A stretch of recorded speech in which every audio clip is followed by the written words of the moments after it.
تحمل ایک عام خوبی نہیں ہے، لیکن یرمیہ نبی میں اعلیٰ درجے کا تحمل پایا جاتا تھا۔ یرمیہ کا بلایا جانا ہمیں آگاہ کرتا ہے کہ خدا ہمیں کتنے قریب سے جانتا ہے، اور ہمیں خلق کرنے سے پیشتر ہی وہ ہم سے واقف تھا۔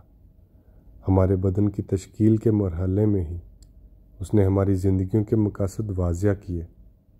برداشت کرنا سیکھنے کے عمل میں یرمیہ کو خدا کی محبت پر انحصار کرنا تھا۔ اس کے سامعین یا تو اس کے پیغام کے مخالف تھے یا اس سے لا تعلق۔ لوگوں نے یرمیہ کو نظر انداز کر دیا، بلکہ اس کی جان زیادہ تر خطرے میں ہی رہی۔ اس نے روحانی بیداری کا جوش بھی دیکھا اور قوم کی بت پرستی کے طرف لوٹنے کا غم بھی سہا، سوائے ایک نیک بادشاہ یوسیہ کے۔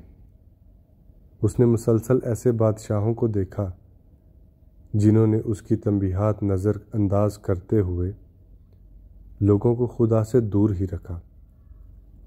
اس نے اپنے ہمسر انبیاء قتل ہوتے ہوئے بھی دیکھے اور خود بھی ان اذیتوں کا شکار رہا۔ اس کے علاوہ اس نے بابلیوں کے ہاتھ سے یہودا کی شکست کا منظر بھی دیکھا۔ یرمیہ نے اس سب پر اپنا رد عمل خدا کا کلام سنانے اور اپنے آنسو بہانے سے ظاہر کیا۔ اس نے خدا کے اپنے لوگوں سے بلا واسطہ پیار کا منظر بھی دیکھا اور لوگوں کا وہ پیار رد کرنے کا نظارہ بھی کیا۔ حد تو یہ ہے، ایک وقت جب یرمیہ خود خدا سے ناراض ہو گیا اور اسے ترک کر دینا چاہا، تب بھی وہ جانتا تھا کہ میں ایسا نہیں کر پاؤں گا۔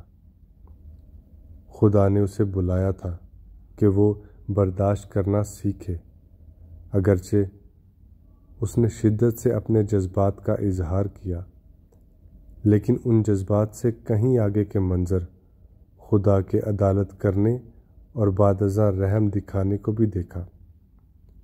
پریشانی اور حوصلہ شکنی کے عالم میں ہم اپنے آپ کو بآسانی یرمیہ کی صف میں کھڑا ہوا دیکھ سکتے ہیں، لیکن ہمیں یہ سمجھنے کی ضرورت ہے کہ اس نبی کی زندگی وفاداری قائم رکھنے کے لیے حوصلہ مندی کا اعلیٰ درس دیتی ہے۔